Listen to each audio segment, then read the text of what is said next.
I actually really like this episode. How did you feel? You said you were mid on this one, and I read some reviews that some people thought this was like the episode that missed. But I have a lot of good things to say about it. What was your initial reaction? My initial reaction was, I'm glad I watched it twice because I noticed things that I didn't notice the first time.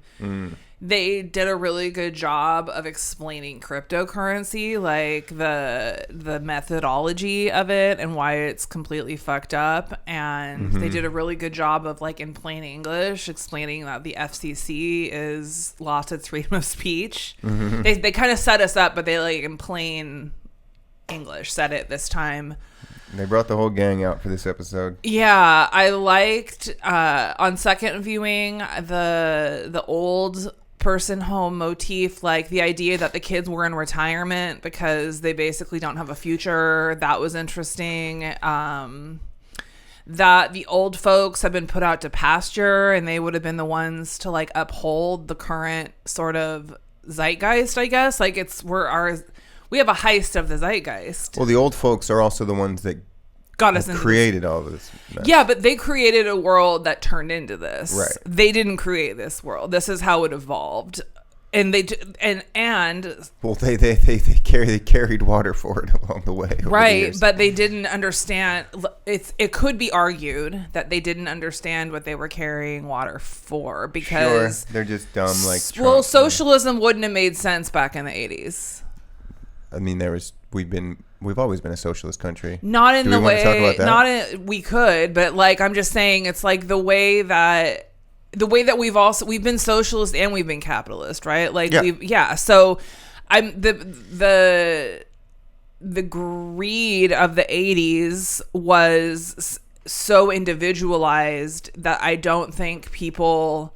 It's like people always say conspiracies couldn't happen, but in a way they could. The conspiracy of capitalism just involves on, like, ignoring what other people are doing. Oh, who said conspiracies couldn't Oh my happen? God, like, so many people. What do you mean, like people can't keep secrets is what they say. And gotcha. I'm like, I don't agree with that. I think people can keep amazing secrets. Well, that was more so true in the past. I think nowadays it's harder. Yeah, and I think that's where you're seeing, like, the Epstein files and things of that nature coming to pasture because well, they're not coming to pasture yet. right. Where they've been, like, bubbling up, right? Because there was a time at which it's like, okay, so people just used to murder people all the time, right? Yeah.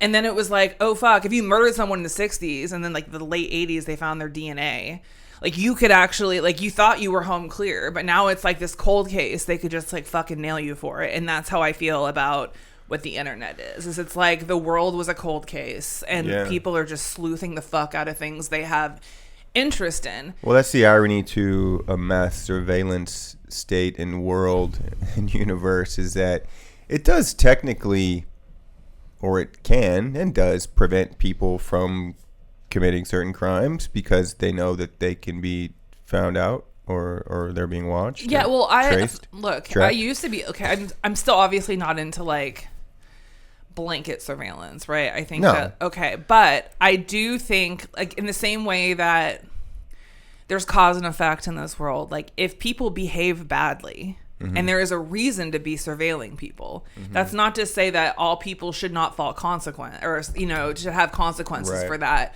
But it's like, they're going to, like, if you're just going to keep on stealing the candy, they're going to fucking put a camera up to try to deter people from stealing the candy. It's a good example of, like, how complex the things that we get upset at are. Like, you know, Patriot Act, bad, horrible. Mass surveillance, bad, horrible. But it's not that simple. There are a lot of factors to consider. That's just one of the things, like, it's hard. Like, as a Democrat, we're just coming off of these wins. But now the Democratic Congress is kind of folding to kind of give Republicans what they want, to open the government back up. So now a lot of people on the left are like, what the fuck? You know, vote these people out. They're not, you know, they're kind of giving up our leverage and our momentum. And, like, all that's true, but it's like, it's such a challenge.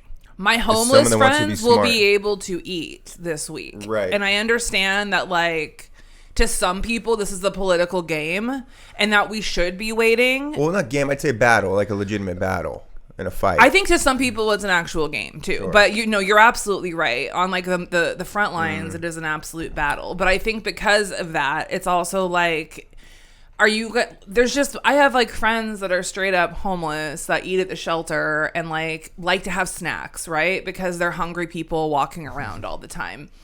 And they have not had and I could give them food and other people can give them food, but there's like a certain dignity to being able to go out and purchase what you want. Yeah.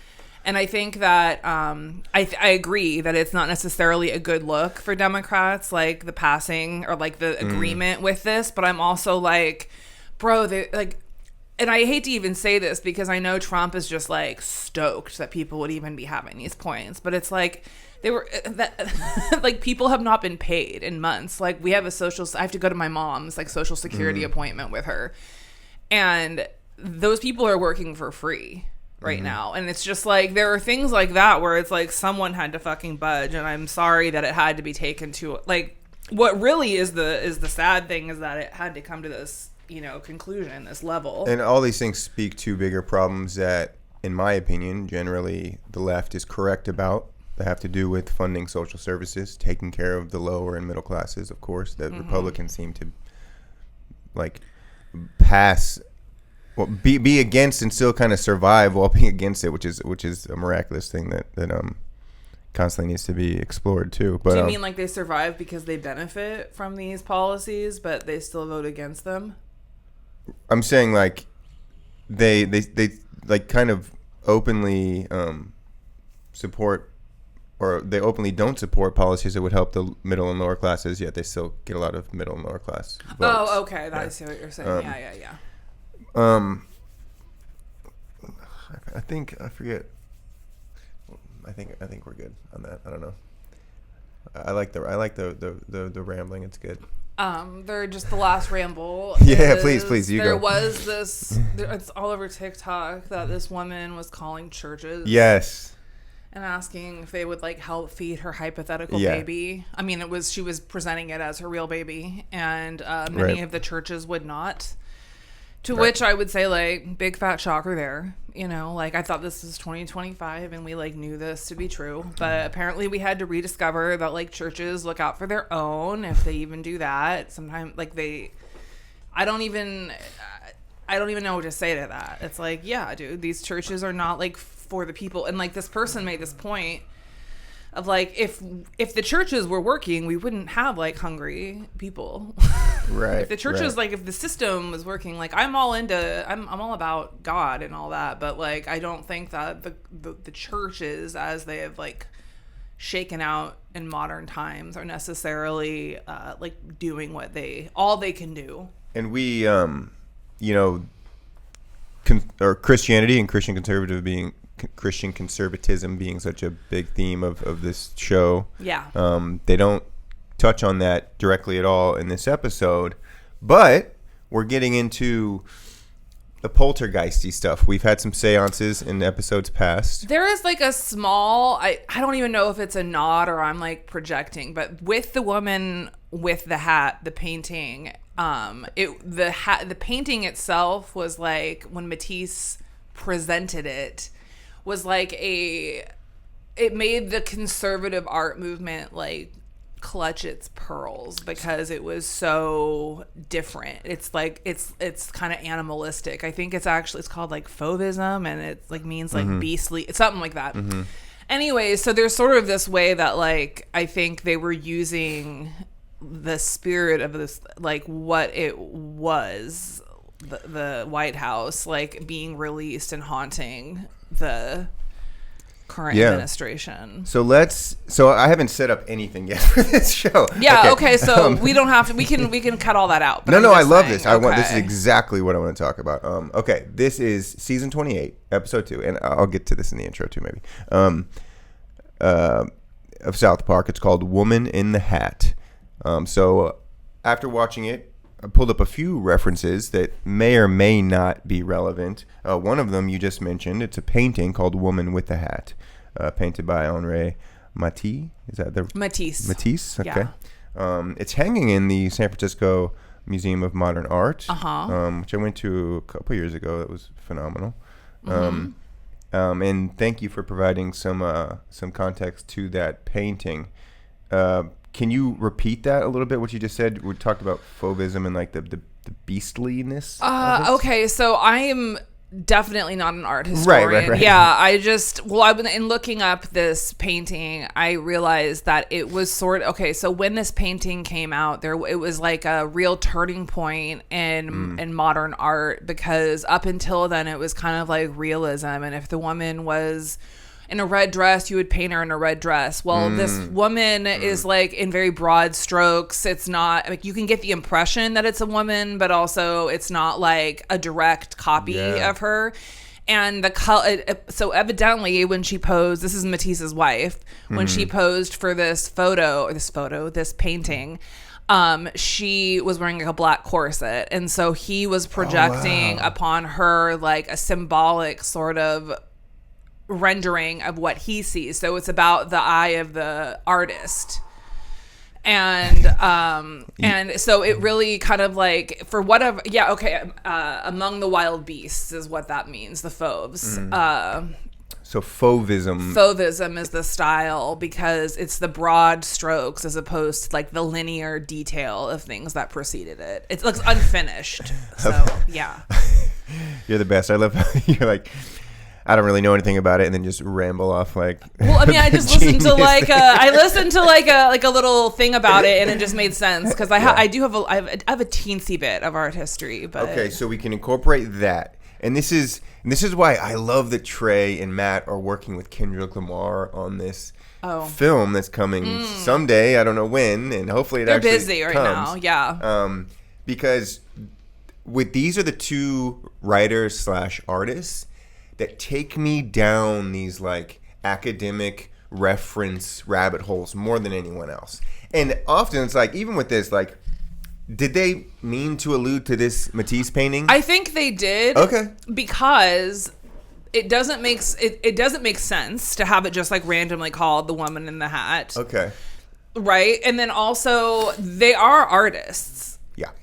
And like, the first movie they ever, I don't know if they made it together or it was just Trey, but like it's called Cannibal the Musical. Like they love musicals, they love music, like they understand they understand what came before them. So I would say this is like probably, if I were to like, put money on it, it would be a direct reference. I don't know how I don't know how my body's going to stay intact when and if that movie comes out. It's my two favorite things in the world. Honestly, you want to watch the movie Basketball. It's your two favorite other things. Well, I'm just kidding. I'm kidding. I should rewatch that though. That was a terrible joke. Anyways. No, it was good. Yeah. Just for AC Sports listeners, they know that we don't really talk about baseball or basketball, mainly football. But good joke. Oh man, did I just reveal myself as a not AC Sports listener? Oops. I just want to say shout out to speaking of things that make me like self-combust. Seeing Outkast at the Rock and Roll Hall of Fame, like it's gonna be hard for me not to cry. Like thinking about Donald Glover, who wrote and starred in Atlanta, another show that we covered in the Ahlswede Collection, and his speech about who they are and what they represent, and then everything came flooding. Like my whole teenage years and early 20s just like came flooding in, and like I saw this other study, and we can talk about whatever we want. This episode's kind of there's not a ton to talk about in this episode, so I think this should be like a freestyle podcast for us.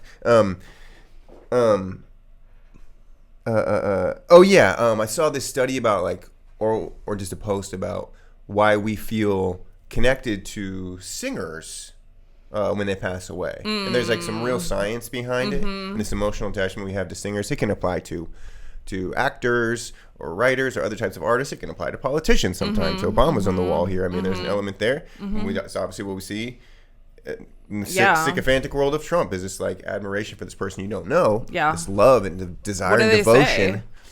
Oh, I didn't actually click on the article. I swiped past it. Incredible. But, I'm guessing it has to do with like a projected sense of like time where it's like, You know, they say like music gets stored. I mean, I don't know, but the music gets stored in the brain. And so like someone even with a brain injury. In fact, that was one of my favorite things I posted to Montauk After Dark was this guy who had a brain injury, like, I don't know, like 15 years ago, but his girlfriend or wife took him to go see Linkin Park. And a song came on from when he was like 20 years old. And he just started like crying because he could remember it. Mm-hmm. So it's like we have these memories that are like deeply cellular. That yeah, and music. I mean, film triggers those things too. Art. Right, all art. But even in like, you know, we get into paintings and stuff, that's different. But film is often drawing on music as well. I think that the music in the film can often be what triggers it. Yeah. I want to do something, and we'll see. Maybe, hopefully I can incorporate this online. Let's have a little fun. Okay. So, last episode was an obvious Exorcist reference, right? Mm-hmm. This one is not an obvious homage to Poltergeist. I'm kind of reaching a little bit. I just want to draw on some of these classic horror films. What I do think about this episode is that, and why I think this was a really good South Park episode, is because it was very scary. And I think the more you watch it, and if you kind of go into that mindset of like, this is a scary episode, it's meant to be actually terrifying. And like, yes, Trump is terrifying in a variety of ways, in real world ways. The cryptocurrency is terrifying. Yeah, but like Matt and Trey really, they harken back to like film noir a little bit here. And I think even if you watch some film noir, some classic films, and then go back and watch this film, and be like, oh, okay, they're mirroring this, and this. I'm not a huge Hitchcock guy, but I want to throw his name out there. Mm-hmm. I think it's worth mentioning in reference to this. I looked up some famous film noir films. Sunset Boulevard. That's film noir? Is considered to be interesting. I guess because there's some serious murder. No spoilers. Mm-hmm. I call my dog Norma Desmond because she gives you silent acting anyways. She uses her eyes a lot. What I want to do is I want to play the beginning of the South Park, including the intro. Okay. To audio of the Poltergeist trailer. Alrighty. So unsatisfying for listeners. Oh no, they can hear. Okay. The house looks just like the one next to it. And the one next to that. And the one next to that. A young couple live in it. Give Ken a kiss. You are so obnoxious. With their 3 children. Three children. And something more.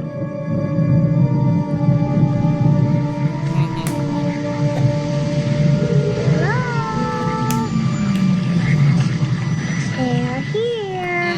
Sweetie, remember last night? Do you remember when you woke up and you said you were here? Well, who did you mean? Okay, I think that's good. Okay. Isn't that fun? That is fun. That was a good mashup show. So, anyways, that movie was terrifying to me as a little kid. Yes. Well, the second one terrifies me even to this day, but because I looked like that little girl and I just knew her demise at a young age, and I was like, oh my god. What's the backstory with that? The real life? She dies? She dies. Like, I don't know if it's on set, but like, and there's a lot of conspiracy like surrounding why she died. Like, well, Exorcist too. There's even like more horrible shit on the set of The Exorcist. Yeah. I watched a whole like documentary on the horrible shit. All the The Exorcist 3, I watched that on Halloween with my friend, and that is it's a religious movie that takes place in a hospital. And so part of what makes The Exorcist 1 so terrifying is like there is the exorcism, but a lot of it is like I was reminded of this when I was watching it, is like, so I've listened. Okay, so it was based on one of my like spiritual teachers. One of her theology teachers was like a demonology teacher at her theology school. Okay. In like Chicago, and it was based on his story. Okay, the demonologist. Okay, but he was like an exorcist for the Catholic Church. Okay, and so she said it was so terrifying she slept with her books out on her porch because it's like, you know, Joey and Friends, like sleeping with it in the freezer. So she said, so it was loosely based on a real story. Obviously, like, artistic liberties were taken. But she goes, part of what makes it so interesting is that before it is determined that a person needs an exorcism, they do go through all this medical testing. Like, it's not just like the way that we kind of like cynically look at it, like they had depression and like the family thought it was really this, and it was actually like they just could medically, no, they go through all that, right? So they're not just complete wackos. There's a little science built in. I'm suggesting they're not wackos at all, and there is, and that what we are seeing is a wacko version of that, okay, right? But like, I think there is a reality, because the thing that we don't realize, okay, so what I learned from watching The Exorcist, or remembering The Exorcist, but watching the third one for the first time, because it does take place almost entirely in a hospital, like with it, is that like the medical testing in the first one is kind of what made people pass out. It was like the watching a little girl go through all this like intense medical testing was very freaky. But also the fact that the spirit from the first Exorcist is what inhabits the person's body in the third Exorcist. So it's not as if there's all these different disembodied spirits. There's like one fucking voice, right? And it's like Donald Trump, Stephen Miller. However you want to, but it's the same. It's like it's the same spirit inhabiting many people who need to be like exorcised or whatever. And so it's not, so it kind of takes away from this like, oh, it's haunted, all these different disparate. It's like, no, there is one terrifying thing that is present in this world. And it appears in different people in different times, and it can be in multiple people at once, but it's not like, it's like, once I started like considering it like that, I was like, damn, like that makes sense. Wow. Well, and that's what a demagogue political leader is. Quite literally infesting the spirits, minds, bodies of It's interesting people. You should say that, because I just got the great courses yesterday, and I'm like, I know a lot about Gnosticism, but like I was reminded of, because I started taking this class on Gnosticism by this like amazing Harvard theologian, and he sort of talks about the reason the Gnostics were considered heretical at the time is because they believed you could have direct contact with God, and it's like this spiritual, and that's what all the religions were claiming at the time. But they were like, your God is unknowable, or the God that we're talking about is perfect, and the one of this world that you guys are all praising has made a really fucked up world for all of us. They call it the demiurge, or Yalbad. Like, there's all these different names for it. But essentially, they're like, this shit is like hell, and we can get into touch with like the perfect, true spiritual union. What, Earth is hell? Yeah. Okay. Because of the systems that are set up. There's always been kings. There's always been, terrible shit happening. And the way that religion is used, right? Like, these people were essentially trying to if you were interested, they would teach you sort of how to get in touch with the like whole spiritual thing. But that the reason it was heretical was because they were not talking about this God. They're like, there's this unknown God to these religions, and that is what we're talking about, and that is what they held high. But they believed that like the God of this world, which is sort of interesting, because when you think, what is they called, the Prince of Darkness? Well, there's that. Oh, I can't think of it, but the Prince of the Air, and like the air is down here, and that's like it's like a euphemism for Satan or whatever. Okay. And I just think that like the Christians are like the religious are the people who are spiritual, not even the religions. The people who have like kind of intuited these things over time have all sort of, without discussing it, no conspiracy, have like discerned this, that there is this like thing that's unholy down here, and there's this thing that's more perfect up here. And it's not about being perfect, but it's also about recognizing that the reason you don't idolize man is because he's another one of you.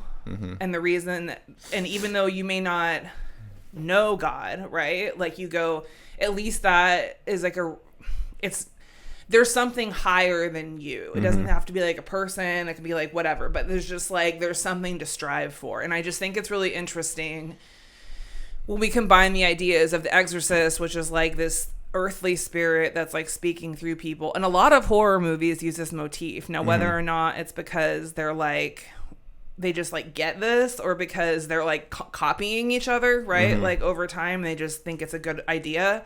I don't know. But yeah, the poltergeist would be the same sort of thing though. It's like, and with this show, we have Satan that is literally infiltrated the White House, and this figurehead that Christians are bowing down to, quite literally. Yeah. He's the bride of Satan. By the way, the next episode of South Park is on Wednesday. Okay. And the birth happens. Oh, shit. So we get it already. Okay. So that's gonna be do exciting. not want to see that depicted artistically. It's exciting. I cannot wait. I love bouncing around the first half an hour or so of this pod. It's good. Well, we'll get into the details of the episode here in a minute. Is there anything else? So I love the song at the end of this film. Yeah. Sticking with that kind of 40s motif. So the song is called "If I Didn't Care." It's performed by the Ink Spots. It's a group of black men. Yeah. In the 30s and 40s. They call them the Ink Spots. It's one of the... I think 40s permeate throughout this episode, right? Whether it's noir, this song, which is also featured in a Woody Allen film, Radio Days, so we can go down a little road there. I haven't seen it, but yeah. That film's set in the 30s and 40s. It's about radio. Here we are podcasting in 2025. But also the Woody Allen thing with Trump, we can go there. Shawshank Redemption, it's a famous song used at the beginning of Shawshank Redemption when his wife is cheating on him, and then he's framed for murder. Oh, right. Also set in the late 40s. So this, maybe they're pointing at this like MAGA, Make America Great Again. When was America greater? Like we're hearkening back to this era, this pre and post World War II era when the waspy person thought the world was great and perfect. Is interesting. Yet the biggest songs were sung by black people that assuredly didn't get a penny of the profits. This is one of the biggest songs ever made, one of the highest selling songs ever made. It's a great song. They're blatantly called the Ink Spots. Yeah, I mean, I'm just throwing a bunch of stuff at the wall here. Yeah, I took it to be more literal, which is like they talk about how South Park sucks now because of the politics, but like, and then I thought interesting at the end how they wouldn't do it if they didn't care. Like they would like. I saw Jodie Sweetin, formerly Stephanie Tanner, speaking on TikTok about how she's lost over 1 million followers for speaking out against like the police or like speaking out against like whatever, lots of things. And I think there's like a sentiment that you're losing I mean, I know I have too, in that like I don't there's certain things that I will and won't talk about, or I won't like joke about anymore. I think that happens because I'm getting older, but also just because it's like there's an evolution of people, and because it's like maybe a more sophisticated take, or like it's not reaching like the bell anymore. Do you know what I'm saying? Like you're kind of speaking outside of the thing the common person gives a shit about. So what was the bridge between what you just said? They talk about how South Park sucks because it's losing because of its politics. Then they're talking about the town, but like if you kind of just listen to it, they're talking about the show, and they probably are like, this sucks because like there's lots of pressure on them, and like there's not in the same way that it once was. So are you saying like the desire or even like responsibility to talk about the Trumposphere, or just whatever more related to things, like people not liking hearing about it, not being interested they're in it? saying we suck because we're talking about these things that we care about, that are incredibly important and if we really didn't care, we wouldn't care. Like we would just continue to talk about Mr. Hanky. And they had a really good Tally joke a bit in here, you know what I mean? There were a few bits that like really Tally's being raped. I think Tally is honestly always being raped, but I just think it's like it's a spectrum of rapery. So Melania is heavily featured in this episode, and I promise we're going to get to the. We don't have to. I mean, honestly, I think what we're doing is we think we you will, can go to a But we will, but this is great. Great. I don't know. I kind of want. Let's just hear the lyrics of the song. Well, let me play a little clip of If I Didn't Care first.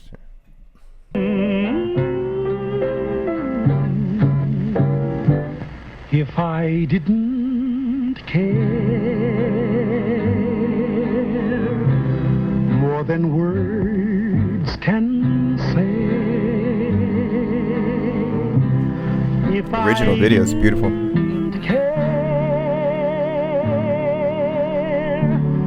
Would I feel this way if this isn't love? Then why do I thrill?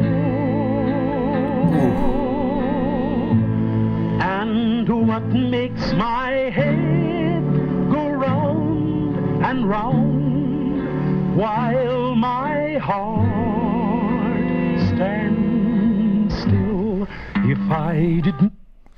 So, this just makes me think of the sycophancy and the spiritual raping. Yes, of the masses, and like this is like the middle class Trump voter. You know, if I didn't care, like it's like how they're obsessed with this. Oh, we're seeing it from two different sides. Okay. There's also the Melania Trump. If we want to infuse this song into their relationship, I don't know that makes sense, but to me, I'm thinking of like this is the Trump voter. Interesting. Bellowing out like, really I great care art. so much about you, like, and it is like a unrequited love, and like these people are all gonna end up committing suicide, like Romeo at some point. I mean, well, that's a different story. Yeah, but. No, I see that. I think that's also it's masterful art because you can you can project like what resonates most deeply with you. I will also say that the fact that these people are black singing this music, like they would have had back in the day, like you just wouldn't have even like heard the black version of this. You would have just heard like the white quartet covering this, like in a. Have you ever seen Dreamgirls? Sure. Yeah, and it's like I haven't seen it, but it's basically about like what it shows the game where it's like there's the dream girls, they're traveling, they're doing well, but it's like ultimately like a white group will like take their songs. Right. And then make it white, and then they get the fame for it. So I'm just saying, it's like obviously they've always. I just think that it's like wild that this song even gained the popularity that it did, given that that is. Sure, in 1935, I mean, you know, the minstrel show stuff where you had a white performer, white Jewish performer, often Al Jolson being the figurehead of that. In blackface and the gloves, which Mickey Mouse was modeled after, but so it's like it does. Is this when black artists were actually finally being introduced to the stage? A little bit. It might be like the world stage. I think it's like there's always been a circuit which they could go and perform. Obviously, because it's like Sinners is a we can go back to the old blues in the South, right? But it's like it would normally be like someone would scout it and be like, that's a good song, let me make it presentable with like a white blonde woman singing it, and then you get Patsy Cline or whatever, who is very talented. But and so, you know, sycophancy is I think it's a brilliant term, and I'm glad that Matt and Trey titled one of the earlier episodes with that, and we run with that theme because those are his cabinet is full of sycophants, and that's what we were always worried about. It wasn't the case as much in his first term because, you know, he hadn't kind of ingrained himself so deeply into the whole White House ecosphere.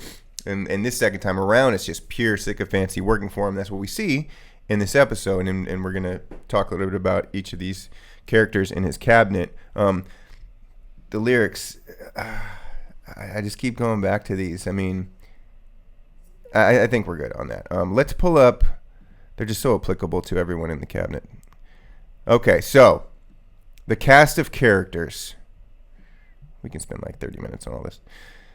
Trump, Staten, Dan Scavino, who's not mentioned by name. No, but he's in the guy.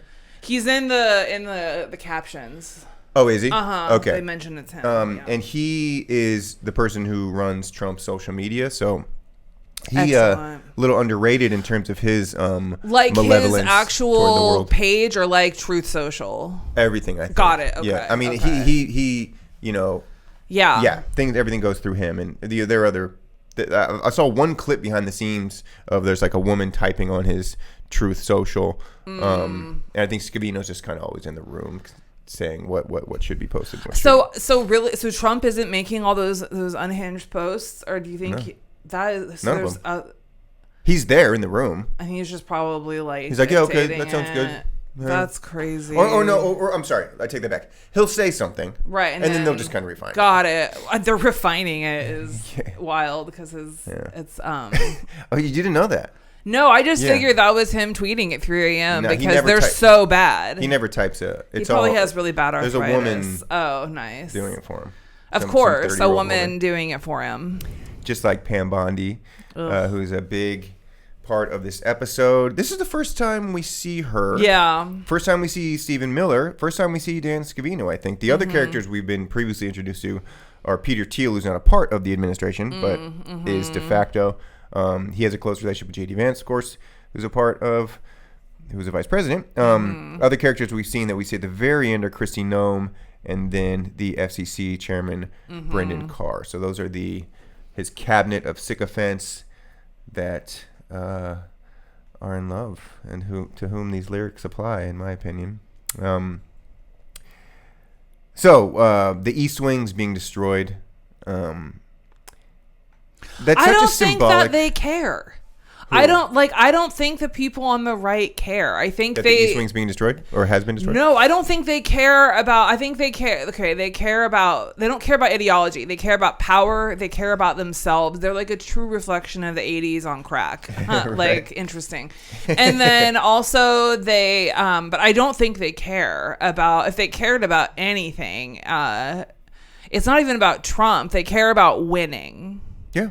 I don't think there's anything like behind that. So I wouldn't call that true care. I would call that like you're referring to the lyrics of the song. Sorry, okay. I'm like, I don't even think they thrill. No, they care about Donald Trump. I don't think they care about him. I think they care about what he represents in their lives, which is winning. I think that like I think some of them are very racist and they care about like a white nation and white. But I don't think that they actually maybe they think they care, but I'm once you go so deep into it to where you're now literally sitting in the belly of the beast. Yeah, but that's not caring. Well, that's being controlled. Your mind's telling you that you care beyond But you don't care with your mind, Derek. You care with your heart. And you're laughing, but that's true. The heart doesn't think. The heart feels. And that's what I'm saying. You don't care with your head. You care with your heart. Well, that's a different conversation. Well, I just dropped some truth. So there you go. I forgot. You alluded to Stan and his family moving into the old folks' home with his grandpa. The simple metaphor here is that families are broke. Yeah, broke, and that a massive Great Recession may be looming, if not inevitable. Or occurring. We've lost 1 million jobs this year. The dollar's down 10%. The fourth quarter GDP is negative or something. Or not. I'm not an economist, obviously. Something about the fourth quarter. I'd have to look this up. Something about it. Wait, you know what? I think I wrote it down here. Nice. Okay. Negative GDP in the fourth quarter. So Trump's America. There's a bunch of signs here. This tariff tax, this illegal tax that's just being unilaterally implemented by King Donnie. It's all illegal. It's a tax imposed on Americans. It's crushing people. We have, of course, farmers going bankrupt. The 50-year mortgage was just introduced recently. Well, life expectancy has gone up. So all sorts of things. So cuts to health, food, education for the middle class. All the while he's filling his personal coffers and his family is becoming rich. So we see the middle class person now losing their home, moving into an old folks home, which, by the way, they would never let it happen. Old folks homes are a tough one, man. I'm not just gonna call them blanket cruel because they're not, but like it's a tough American institution that we have to reckon with. We all do, Well, what we really Our have to parents get sick, and it's hard for us to take care of them. We don't have universal health care, so it's like, what do we do? Well, what we really have to reckon with is the fact that like people have been so self-interested for a long time that they now have kids that will not touch them with a 10-foot pole. We also have to reckon with the fact that like these same people have been working their fingers to the bone in a system that like is designed to keep them alive but not keep them healthy. And also the fact that like we don't have care in this country the same way that exists in other countries. Like if you go to Asia, most people from various countries over there would be like, you take care of your mom like when she's sick, like no shit. But over here they're like 500 pounds and you literally can't lift them from the bed to the toilet, and it costs an arm and a leg to get an apparatus to do so, not to mention the know-how of like how to work it. It's a whole thing when people get sick. So and then sometimes it's like memory care, like what the fuck are you supposed to do, you know? Like that's truly insane. We also don't have child care that most developed countries have. Yeah. too. So this is from womb to tomb. I mean, this is the lack of care in this country is immense. And so that's why I think Matt and Trey care so much. And in contrast to the right wing side, I'm like, they don't give a shit. Yeah. But no, it's true though. Yeah, I don't think they care. I think they have a goal. They care about reaching their goal, but that's not caring. To me, that's the concentration of the human political divide in America. To me, it's like there's people who care about others and people who don't. Yeah. And there is some nuance to that. It's not just blanket evil. Like you do have to take care of yourself first and blah blah blah. But But here's the second part of taking care of yourself first, is that it's like a fountain where it's like I take care of myself and then like it takes care of others, but people don't do that, and I'm not even going to rail against the billionaire class. I'm just going to say it's like there are tons of... Oh, I'm thinking of the upper class in Chico. That's why my head always goes to upper class white people. Yeah. I'm upper middle class. So not crazy. Like, maybe they make $400,000 a year or something. Right. And so they're really concerned about hoarding money, which hoarding of anything else in this world is a mental disorder. It's so strange how once you're like, it's money, they're like, no, that makes sense. And in a way it does, because in America, truly, there is no way to have enough money if you are of that mindset. Because you can always get the yacht game is not about having a yacht. It's about having the bigger yacht. And then it's about, your friend has a 13-foot and you have a 12-foot. Well, you now need a 14-foot. And then it's about like yacht shaming people, you know, like that's why I'm always like, you're really just like, you don't even want to have 3 million because that's the bottom of, you know, like you want to probably 1 million is like where you want to, 2 million is where you want to top, if you want to top, because then you have real like middle, like low middle sort of standards that you can uphold, and you're not in competition, and like you're doing really well, you're doing so well you can help out your buddies, and you're not in this fucking rat race of like, how do I outdo my richer friends, like how do I, and then it's like a lot of those people are in like debt, even though they make $400K a year. Like when I was making the most money, I was in the most debt I ever was, you know, like because I was living a lifestyle, because that's what it does. That's why I love trying to build this company, because there's never any debt. Right. So I feel like I'm richer than these millionaires out here with their brick and mortars. The time is the real value. Time is the real asset in this new economy that we're in. Two things. I saw this great Robert Redford clip. Who I need to go back and study me some Redford. He's passed away recently. Hot man.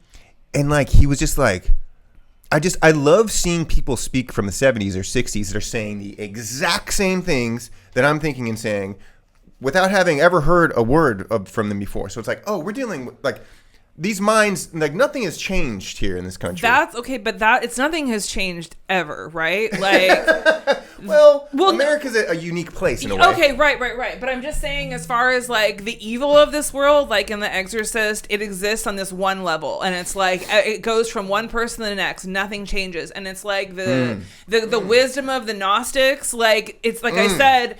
You have all these different people intuiting it from all over the world in these different ways, the same way that you and Redford have intuited. It's like, we never talked about it. He's just saying things that make sense. And it's like, because that shit is real and true. Yeah. Well, and like, you know, when you get an English degree at a university, like one of the first things most professors tell you is like, it's all been thought of before. Yes. It's all been said before. It's all just And Putty's like, fuck you. I have some original thoughts in here. And like, That ego that's the goal. Is working. Well, the goal is to yeah. find something, and that's you like can find an original. angle. You know what I mean? But like, no, the really good. That's why the really good movies. It's like it's themes. It's thematic, and that's why Shakespeare fucking holds up because it's the universal condition. You can put. I saw Richard III at the Blue Room like 1,000 years ago, and they had set it in the Bush era. Of like 2004 or something like that, and it was like, damn, dude, that is Bush. You know what I mean? Yeah. Like it's just these people. We don't change. Like things change. Everything looks different. We have the internet now, but it's like ultimately the human condition is what it is. So what Redford said? I'm sorry. No, I'm so bad at finishing points too. What Redford said is that we have a culture obsessed with winning. So to get to what this pursuit of wealth thing, it's like always wanting to win. You know, I'm a big sports person. I think that, it's maybe the thing about sports is that it fulfills that need without the stakes being any higher than the game itself in a sense, right? It's like, so it's only so real. Yeah. A sport game, right? It's real people, right? Real consequences, real rewards, all this stuff, but like fixed outcomes. No, I'm just kidding. Don't even start. Yeah. So this this perpetual desire to win, and Redford's just like it's a disease, like and so I loved that point. There was another thing. Fuck. Oh no. You know what? Let's take a quick break. Okay.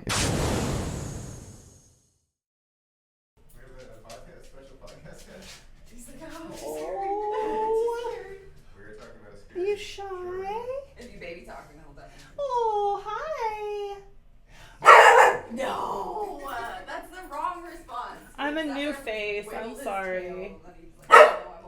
Oh, okay. Well, don't be sorry. Doing its thing. Thank you, guys. Yeah, me too. Me too.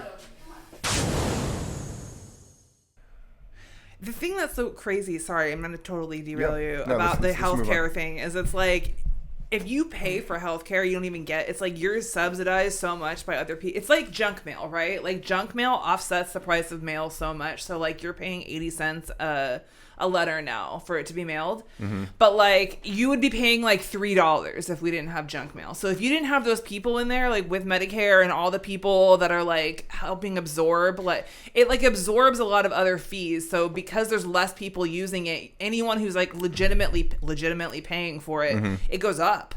It's the same thing with fucking food stamps. It's like there's no reason to end food stamps because then everyone's food prices. It's just like people are looking at things selfishly that have not been thought about selfishly since the 30s. And by the way, even if you look at it selfishly, all these things are a benefit to you in the short, mid, and long term. Yeah, I've always tried to explain to people that like, no, it's all good. That like, even if you are I guess homelessness is sort of a conservative topping point. I didn't realize this, but like, even if you're like, push that mic closer. Closer? Okay. Yeah, even if you're like super like, we shouldn't be helping the homeless people. And I'm like, on a very selfish level, like if you don't feed people, you don't take care of people, like your city deteriorates. And so that's not the reason we should be taking care of homeless people. But if that's the reason you need, then by God, like that is what it looks like. Right. You know what I mean? So all these people complaining about homeless people in this fucking town, it drives me crazy. Yeah.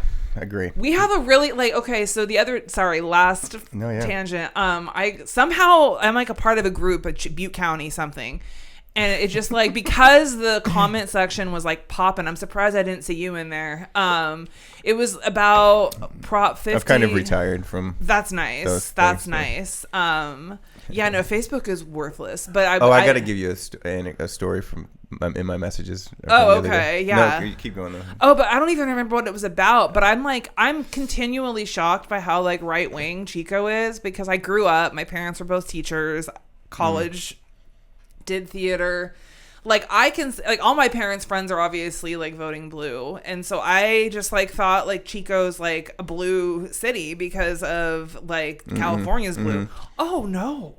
And not only are we not blue, like I'm just like, we're wildly ignorant about so many things. And it was shocking. It was just shocking to see. Obviously, Facebook, not like the beacon of blue hope that you're like trying to find in these times. But Prop 50 did pass, thank God. Yeah. So. Yeah. No.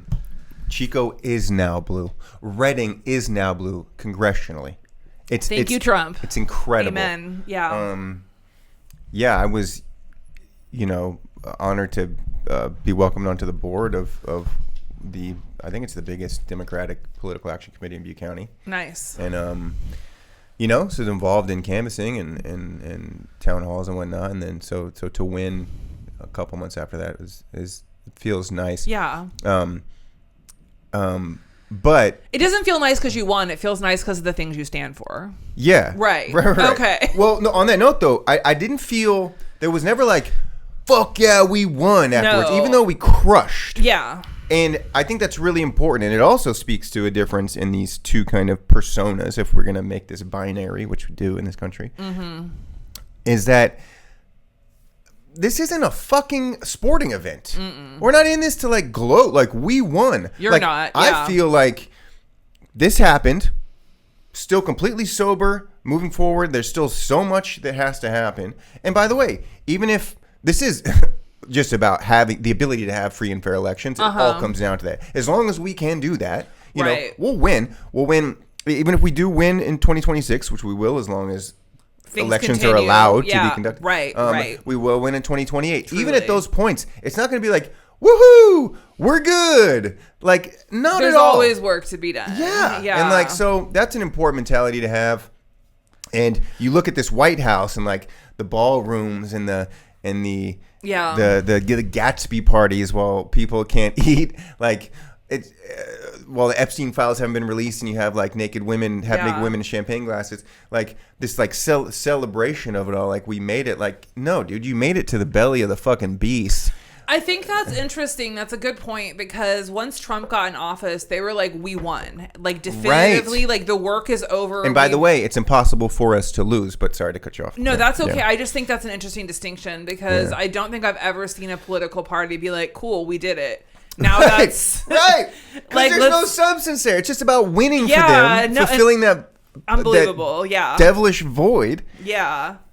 Ugh. But but okay, so I saw this really great thing on TikTok. I think I reposted it. I'm not sure if you saw it, but it's like this woman goes, "Yeah, I work for the red side. They pay really well." Mm-hmm. She's a Democrat. I think she's registered Republican for this. No, but she's Democrat because she goes, "How else am I supposed to reach these people?" She goes, "I get paid $85 an hour to go out and start questioning people." Like, okay, I don't think. I'm glad you brought that up. Yeah, go ahead. I thought it was interesting to go into like quote unquote enemy territory and like really start questioning these people. Please. First of all, I remember the post. Yes. This kind of has to deal with that. Yeah. There's this white dude talking to this younger white woman. So it's like a generational conversation podcast, right? He's an older dude, and they're talking about these upper class white people, right? And he calls them "fuck you Republicans" or "fuck you Americans," something like that. And it gets into like, look, you have your houses, your cars, your lake house. Like, why are these people still so angry, right? This is a topic that we're talking about. Is this Tim Dillon? No. Oh, okay. No. He does a rant on this. Go ahead. Yeah. And he's like, it's because they're just lacking purpose. Like, what are we doing this for? Like, where's the battle? Where's our challenge Soulless. now? Like, there's no challenge here for us anymore. So we have to like find one. So now we're like, Hillary Clinton eats babies and whatever, you know, Obama's the Antichrist. And obviously that can bleed down into massive like racism, white supremacy, or these like supporting, you know, a new Gestapo, all these types of things that can come from that. But that gets into the kind of the infiltration aspect. It's like this guy, it's like he spent a lot of time around these people. And this is how I've always felt. Like, I have these friends, right? Mm-hmm. That now, by the way, like I'm not friends with any of these people anymore. Effectively, like if I see them in public, it's cool. Yeah, we can have a beers, or whatever. But like, I've successfully made myself a pariah in the white upper middle class community around here, and I'm happy I've done it. Yeah. And now I want to speak about the Facebook DM too. But so this guy kind of infiltrates that scene and then reports on it. So similar to what you're talking about, like, to infiltrate and get paid by them, that's a different thing. And that's what I want to say in this crypto world. Like, a couple years ago, I got some inheritance, started playing the stock market a little bit, did well, low level stuff, but like, right. It's like, okay, I might be able to pay rent just by doing this every month, right? As soon as Trump came back in office, I was like, I don't want anything to do with the stock market. Wasn't a good financial decision on my part. Sure. Like, the stock market's still booming. But it's like, there's this like ethical thing where I'm like, I'm not going to touch crypto. I don't like it ethically. So it's like, it's another kind of battle with this like winning and capitalist, no money by any means, profit by any means mentality. It's like, if I don't feel right about something, like, I'm not going to invest in a fossil fuel company because I'm going to make some money. I'm not going to play this fucking crypto game because I don't have a good feeling about it. The thing that sort of separate, and I'm not like morally, you're absolutely like parallel, right? 5 points. But the thing is about like the cryptocurrency is because it actually is based on truly nothing. It can be manipulated, and like that's why it was so weird. It was the cousin or whatever. It's like we're mooning, and it's like because they were going to the moon.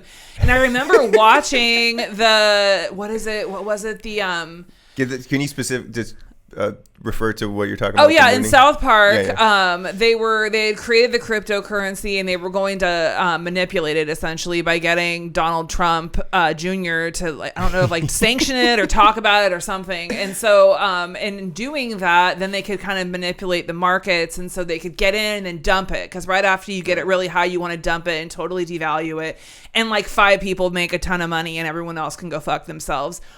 So during COVID there was that Reddit group, I can't remember what it was called. It was like the Robin Hood thing. Yeah, I forget. There's a great movie made about that. Okay, so we need to watch that. It's what with Paul Dano. It's a really good movie. I love Paul Dano. I forget what it's called. And so I remember watching that in real time, and it was wild because me and my boyfriend at the time, we were just like, these people are so stupid, because like it's like the shorts, Wall Street bets, that's what it was called.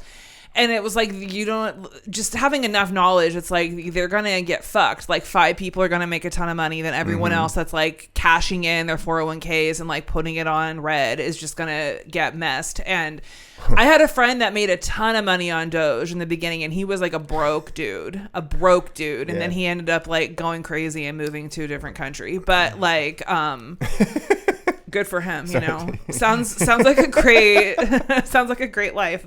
But he was like a dogenaire, is like what people were calling him, because it was like he just decided one day, I'm gonna put like $5 in, and truly it just like blossomed or fucking whatever the word you want to use. It mooned.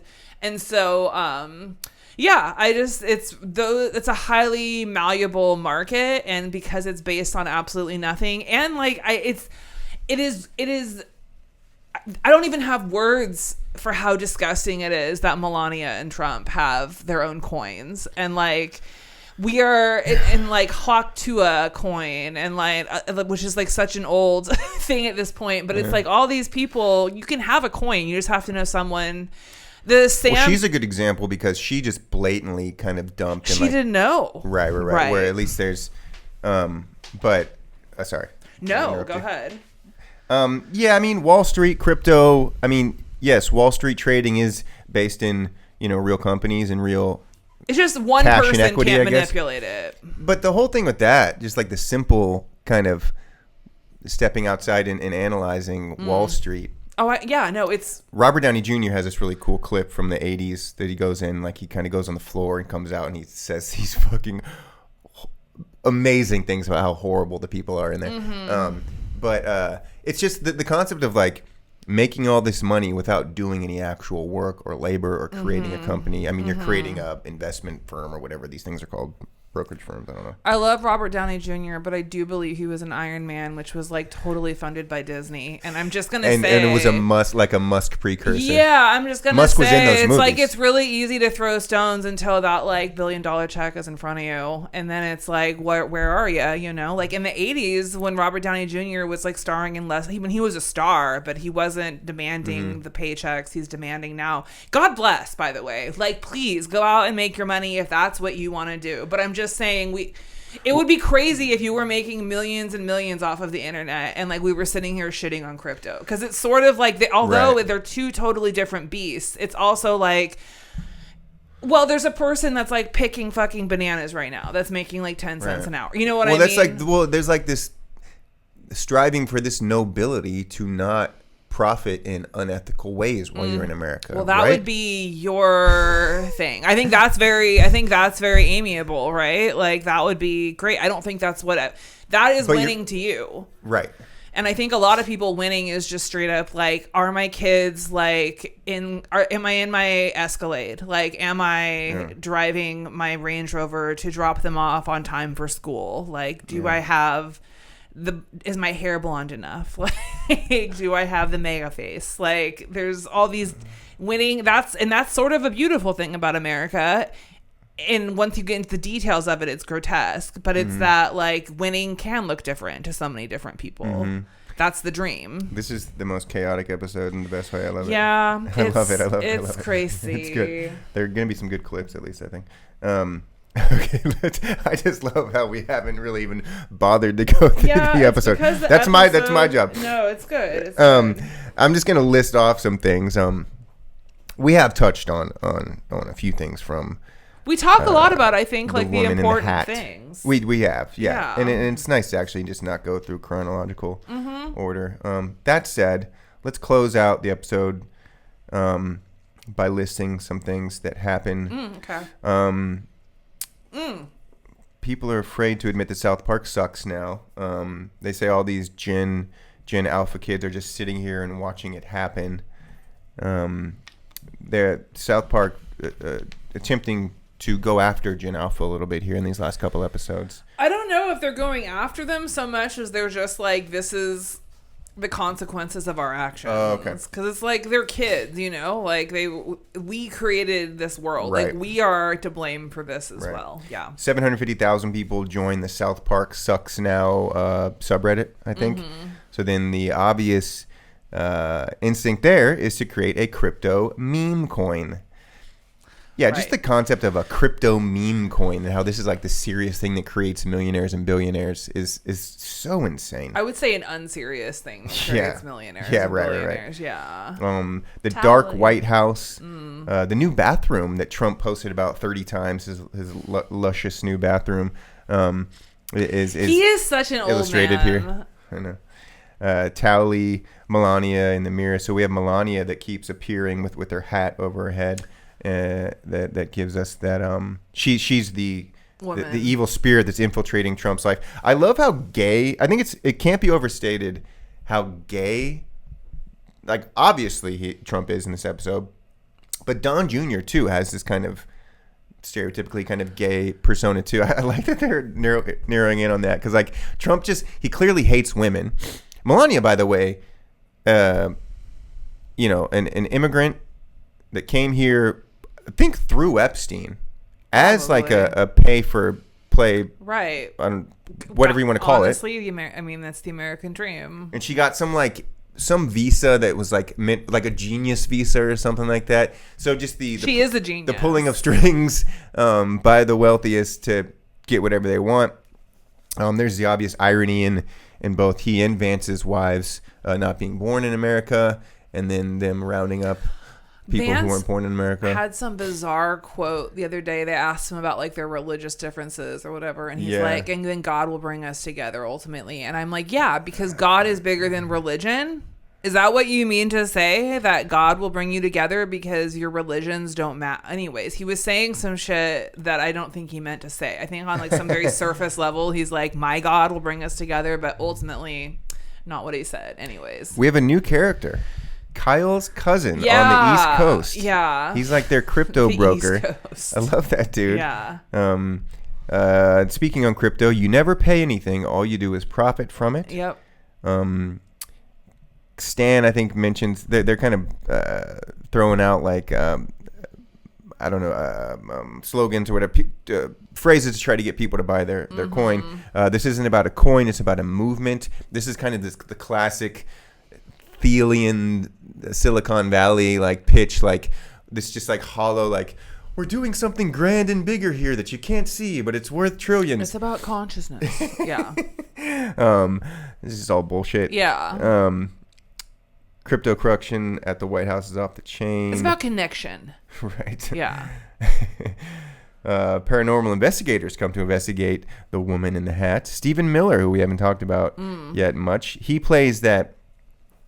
I wish I could have done a little more research in this. It's like the butler at the haunted house motif, like the evil kind of sidekick to the malevolent king. Yeah, he's the riffraff to Frankenfurter. He looks incredibly old, which is great because he looks incredibly old in real life, even though he's like 6 years younger than me. Oh, that's right. Paranormal investigators going to investigate woman in hat. Okay. So the paranormal investigators, they test the shit on Pam Bondi's nose. Oh, right. This was gross. It's a big part of the episode, the shit on her nose. No need to explain that. And now our metaphor. It's rectoplasm. That's funny. Plasm being this kind of ghostly material. No, we live in a plasmatic universe. Oh, okay. I just think of Ghostbusters. Yeah, no, for sure, because it's the ectoplasm. There you go. Yeah. So this is recto. Yeah. It's part Filet-O-Fish, part Taco Bell, and part Donald Trump's own cum. Fucking brutal, dude. It was disgusting. Honestly, you know how like there's just certain things like I thought we had gone far enough with like the gynecolog. Every week it's like, oh no, we're not gonna like show you anything. We're just gonna give you an impression, and then Donald Trump eats his own cum. According allegedly. Wouldn't be surprised if it was true. No, but that's the fun. You could say allegedly and then avoid all consequence. Okay. Fox News comes back. I love the Fox News intro and how chaotic it is. President and Bondi have investigators arrested. This, you know, this just alludes to the lack of intelligent consistency. Legal consistency here. Just arrest whoever you want to because they're your enemy or because you feel like it. What I think is underrated, I mentioned the America having 1 million lost jobs this year so far. Trump firing the guy who reports the jobs numbers or the woman who reports the jobs numbers. Like that was the funniest thing out of like, I don't like what you're doing. I'm going to fire you. I don't like these numbers and stats. If not tyrant, then why shaped like tyrant, you know? Bondi says the president is a great man, even if he does eat his own semen. Stan, Kyle, and Kenny. We haven't got much of Kenny yet, and they allude to that. They're watching their meme coin where they start to moon, like you mentioned. Cousins on the train, about to meet with Don Jr. to get approved, and we had a little bit of that. Don Jr. being the approver in previous episodes. And this is all set up so they're able to do the rug pull. So mooning and rug pull are two phrases here with crypto. Kyle gets out. So Kyle has the conscience here. I'm not gonna say Kyle always is the one with the I think he's moral usually compass. the one with it's Is he? him or Stan, They're but all pretty usually good. Stan, it's yeah. Kyle. Yeah. Cartman's so bad that you have to like have many foils to him. Almost a little. I think one of the reasons I like this episode is because there was so little Cartman. He's in it for just a second. I mean, Cartman's essentially the cousin, though. I mean, it's not, but True. It's like they use that energy into the cousin. Cartman is the iconic character. He is the best character by far. But it was a little refreshing to take a little bit of a break from him this episode. Kyle says you can't fix things if you're only thinking about yourself. That's the line of the episode. Right. So that gets into what we were talking about a bit so far. The cousin arrives at the White House. Miller answers the door. There's a draft in the White House. The master has taken down the East Wing and unleashed a wrath, Miller says. I mean, it's so realistic that they would call him their master to me, right? Like this spooky master motif is just real. It's honest. It's what's really going on inside of there. Yeah. Brendan Carr comes out. That East Coast cousin confuses him for the mummy, which is cool. Of course, maybe Guillermo del Toro's Frankenstein coming out inspired this a little bit, where we got this little kind of the classic monster theme. He's not the mummy. He's just in full cast from previous episodes. He's ill. His right hand is permanently fixated as in a Nazi salute. I don't know if you noticed that. Whoops. And then Don Jr. finally takes the meeting with Cousin on the crypto dump.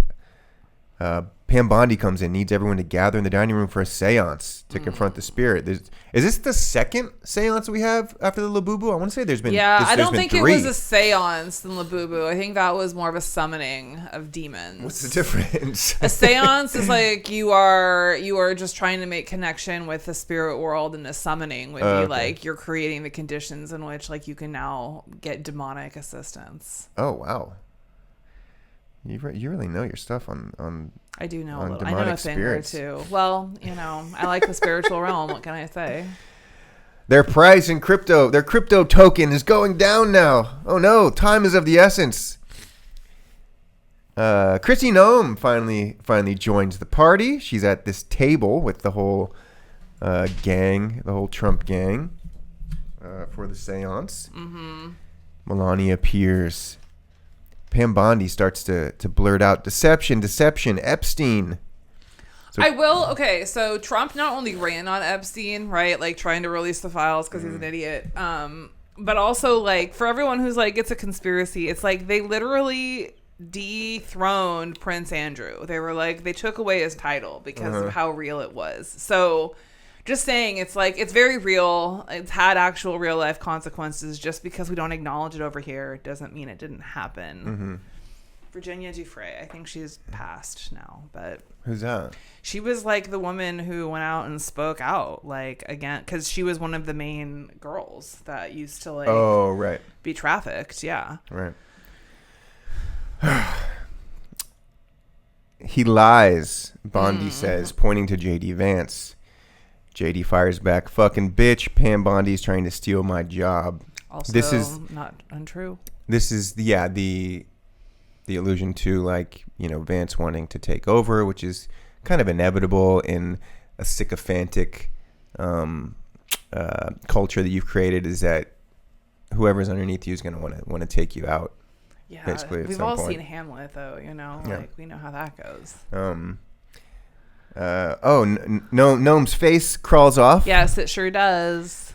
Is that an allusion to any other horror movie? Like, what's the thing about? Is there I Carpenter's think a thing? Is like it's like I think it's God. I haven't seen it in so long. I think gotta it's watch like that. an invisible thing. It's a really good movie. Yeah, I've heard a couple people that have. It's like one of my seen favorite talking horror about the ones, thing. but I haven't seen it in a really long time. I need to finish Frankenstein, Modern Frankenstein, and then watch the thing today. Okay, the cousin says, okay, it's all true. We've all been dealing in deception and lies. What you need to do is watch Cabin in the Woods. Okay. Have you seen? No. I'm not a big horror movie guy. It's so meta, like, and it's Okay. It's very interesting. It's like a cosmology of how we got here politically and socially. It's and it's fascinating. My work cut out for me.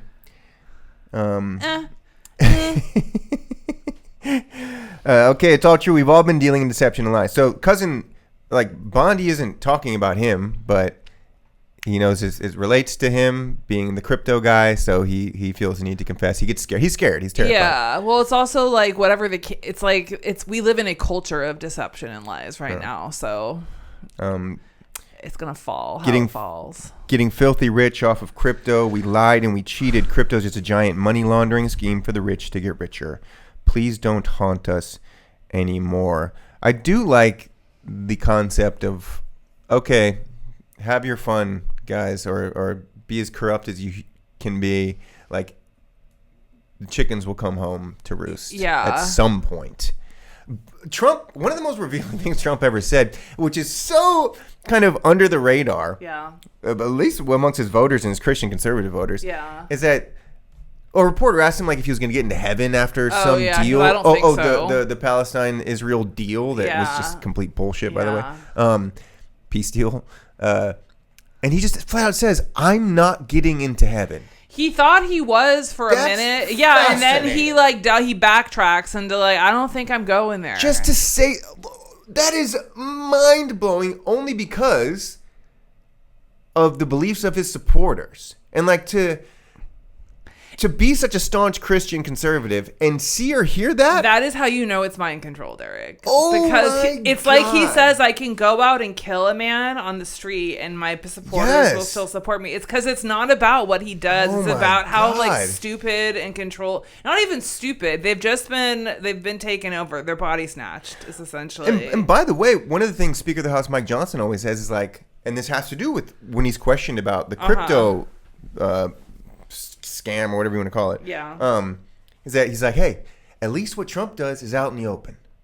And he's kind of right. No. I've always said that about Trump, where it's like at least the guy like tells you what he's up to, because like that was a line to toe back in 2016, not 2025. Yeah. Yeah. So I don't want him to do the things he's talking about doing on top of being open about it. Like, well, my massive conspiracy go on is that Donald Trump is a plant by the Democratic Party. Oh.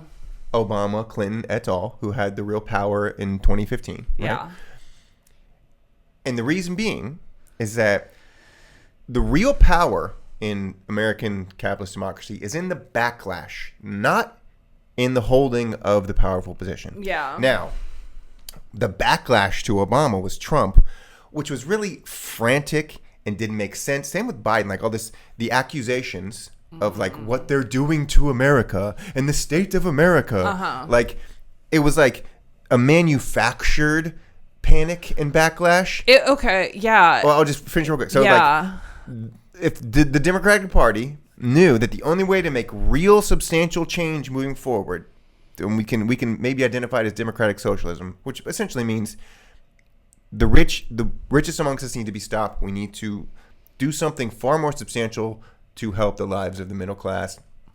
And the only way this is going to happen is if we blow the whole fucking thing up with someone like a Donald Trump. And we're going to have to go through this stress and strife for a decade. By the way, this is how this episode ends too. Like, I know things seem bad now, but we're going to get through this. I don't know. I think it's very, obviously I'm kidding in a sense, but like, it is very real that the real power, political power in national politics is in the backlash. I think that is very interesting. I do think I subscribe to part of that. But I also think that a lot of the reason people voted for Trump, at least in 2016, not because of the backlash, and maybe that was something I'm not seeing. But that was their little puny bullshit backlash. But the reason is because so many people were like, this system isn't working for me. And the minute that starts to happen, there's like two things that can happen, right? So that can be that person starts getting super involved in the system that exists, or that person wants to blow it up and take everyone down with them, a very nihilist view. But that person that said the system isn't working for me, the fuck you white person or whatever, right? Not just white people, yeah. Oh, okay.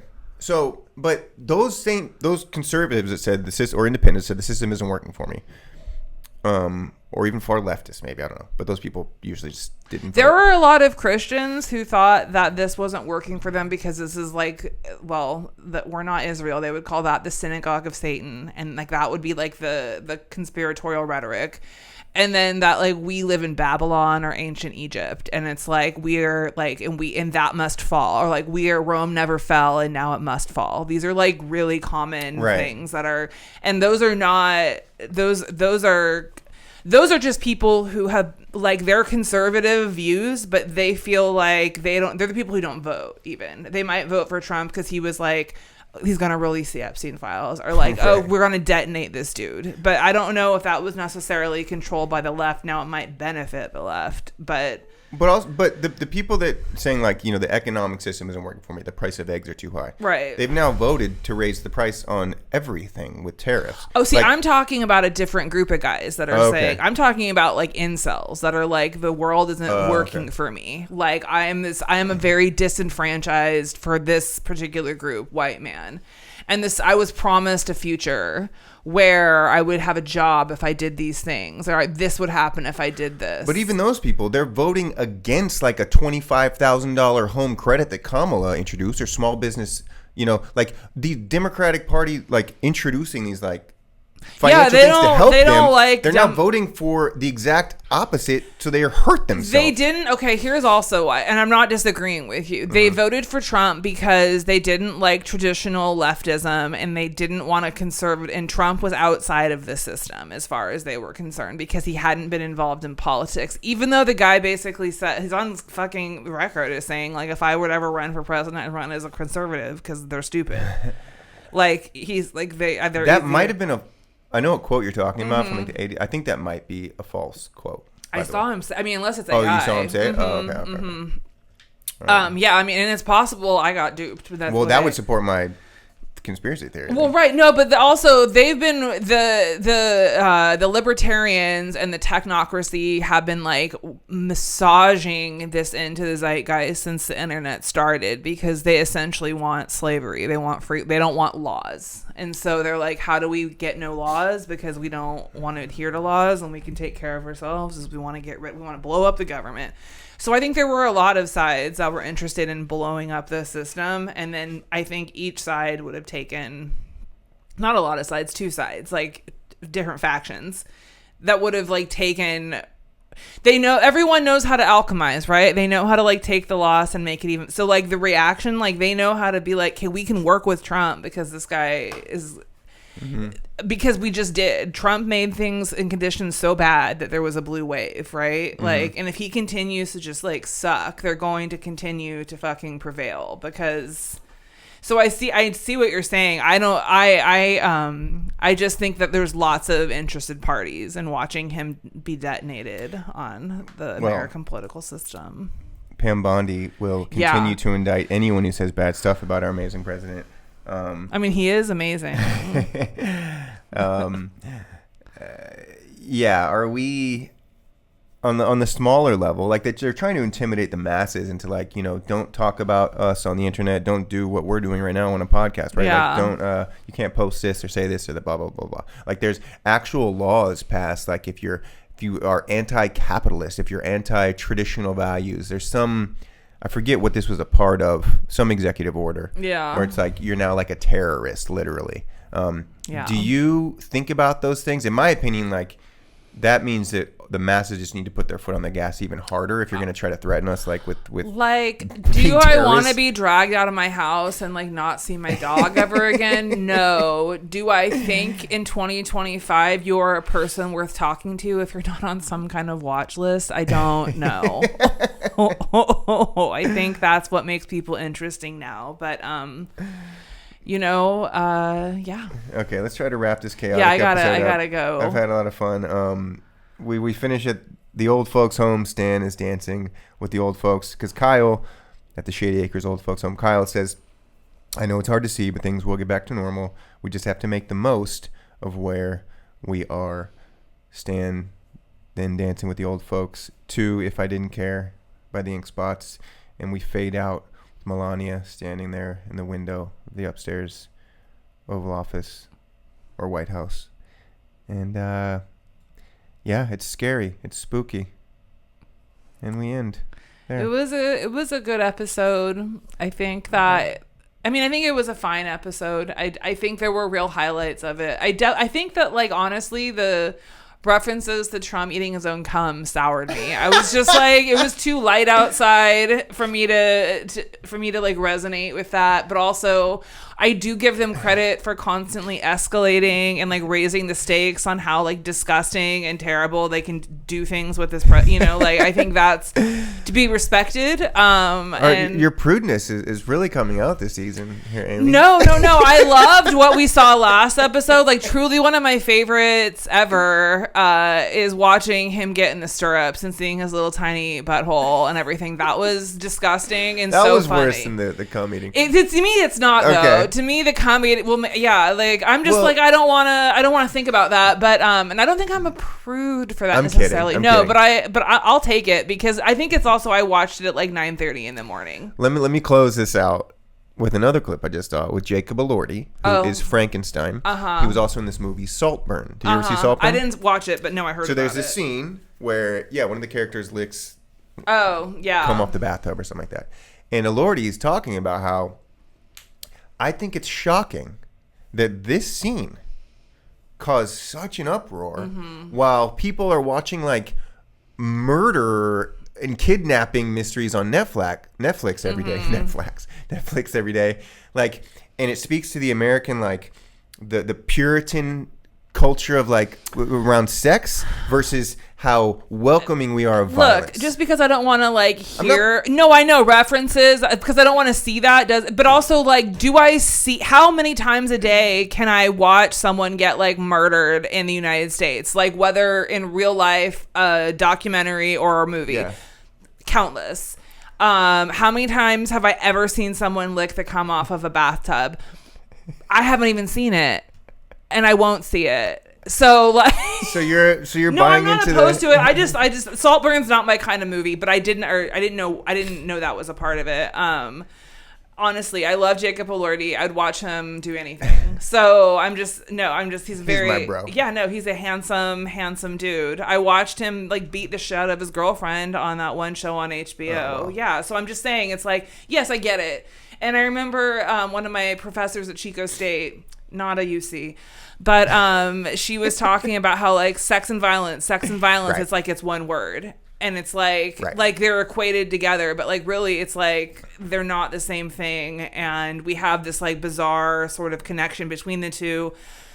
I just think it's like we have squeamish issues, and it's like I don't want to watch a guy like, Dahmer like eat a head, right? No. And I don't want to watch someone like I don't want to think about I don't care that it was said. I'm glad it was on TV, but I don't want to think about try meeting as I'm cum, like sure. I'm just saying that I'm of the more of I guess the European mindset or heart set that I seeing ICE we're snatch a kid from a parent while they seize up in their car, like that to me is a million times more traumatizing and horrible than seeing somebody lick cum off a bathtub. I will say this, and that's all. And I think America needs a lot more of that. No, you're right. And I will say this: our system allows us, TikTok, our everything, like Oracle that runs TikTok, allows us to see ICE people getting snatched, like someone have a seizure with their kid in the front seat.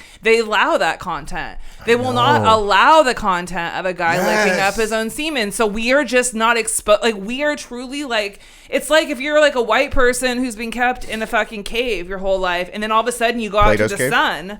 Yeah, it's like, damn, this fucking shit hurts, man. I'm not used to this. Yeah. But like, if I'm like living at the equator, man, like I love the sun, So it's really just a matter of exposure, and that is the double standard we live in. And yeah.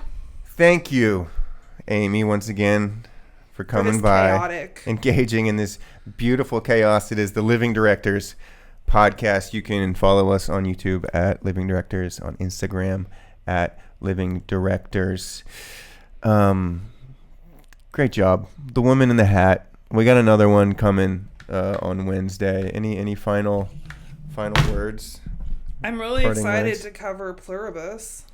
Oh, should we do that? I haven't watched it yet, but I just know it's going to be Vince Gilligan. I love that actress. I thought she was incredible. And I think Better Call Saul is better than... I love Breaking Bad. I think it's better than that because of her in part. And have you seen Better Call Saul? I haven't finished it for some reason. I need to go back and finish it. The last episode is like it both like filled me and broke my heart at the same time. Yeah. It was just like and it was her, like it was her acting mostly, and it was like she's incredible. So I know that Vince Gilligan has a lot of thoughts on how Breaking Bad touched the zeitgeist and how and so I'm just curious to see what his new art will be, and I think it's going to be great. And Apple doesn't disappoint typically. Yeah, really. I feel like South Park is speaking to us as podcasters, in that this show is fucking, I love it to death. Yeah. But there's like, we've talked about this kind of exhaustion in dealing with this show. Nobody likes South Park anymore. They do, though. No, I know they do, but I'm just saying it's like, oh my god, I'm exhausted by having to like think about this fucking stupid world all the time. So we're soldiering through, and we're gonna get through it. We have 3 more episodes. Wednesday, Unholy Birth comes out, and we will be back again next week to cover. How the funny remainder. that Trump is so evil and depicted by South Park guys that like, I mean, I think we've talked about it before, but that like Satan is his like nagging spouse. Like that is how terrible Trump is. Like we have found a character that has surpassed Satan in his evilness, where we find Satan to actually be kind of a reasonable dude compared to Trump. By the way, I'm invested in this story this season. I really am. I really like this. No Jesus this episode. The way last episode ended before this, the Antichrist. Oh, it's coming, baby. Oh no, it's coming. This episode is going to be wild. That was one of the best endings ever to an episode last episode. Anyways, okay, right. yes. I don't want you to get a parking ticket. Bye.